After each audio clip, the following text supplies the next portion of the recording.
The presidential candidate of the Labour Party, Mr. Peter Obi, makes his way into the International Trade Fair complex in the Ojo area of Lagos, where his supporters take up every available space to hear from him. Before long, Mr. Obi emerges and the ovation that greets his arrival on the stage is deafening.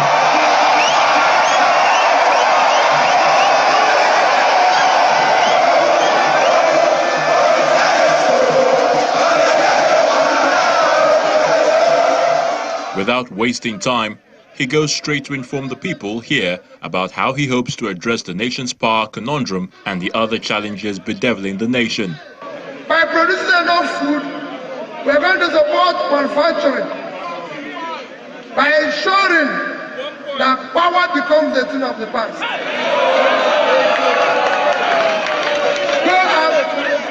I want you to take what I'm saying. Those who are saying there's nothing difficult in power. I was in Egypt. I was in 3 countries that have changed power in the past 3 years, and those 4 countries are not better than Nigeria. So we're going to solve it. We will make sure that we have agricultural products that will support our industry. The Labour Party presidential candidate also outlines his plans for building a country that works for everyone.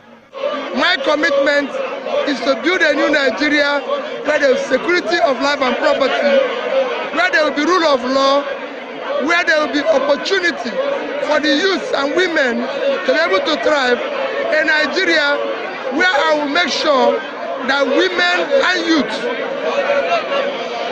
are by law entitled to 50% of all the positions, both in government and in corporate world.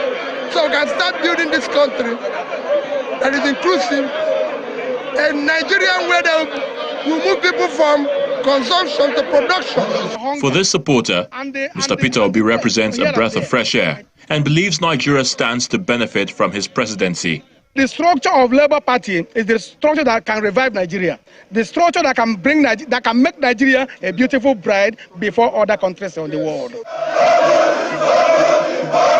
As the countdown to the D-Day begins, the Labour Party presidential candidate leaves this arena, assured that his message is well taken and that they will cast their votes for him.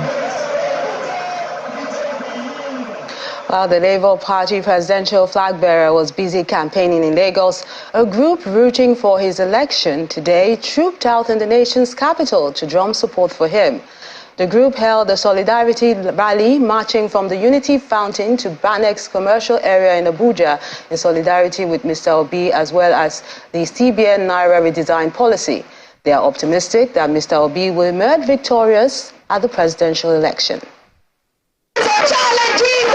It's a week to the presidential election and members of the Peter Obi support group in Abuja have converged on the Unity Fountain for a rally in support of their candidate.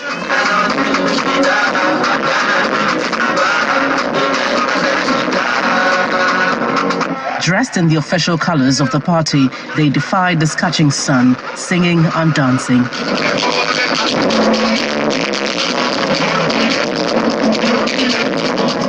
One after another, leaders of the group addressed the supporters, asking residents of the FCT to vote for Mr. Obi. Today, we are doing what we call the last push.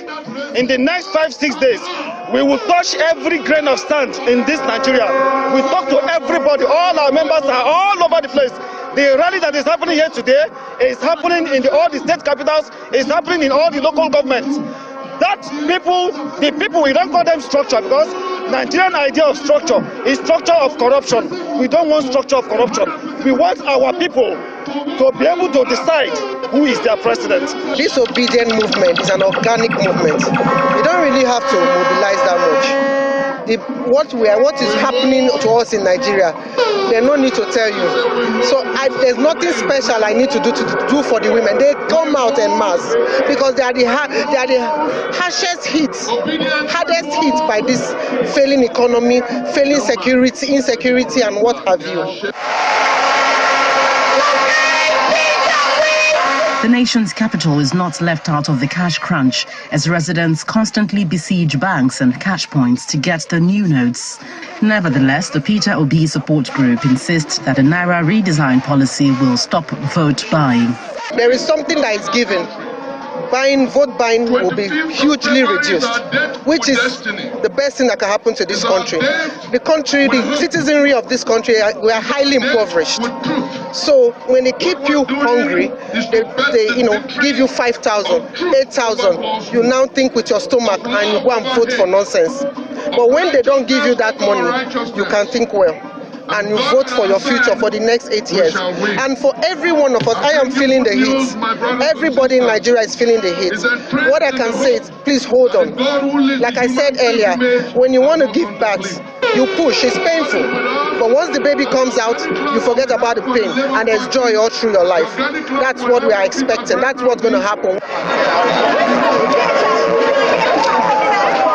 Shortly after, they take to the streets to mobilize more support for their favored candidate. They plan to hold more of this across the country.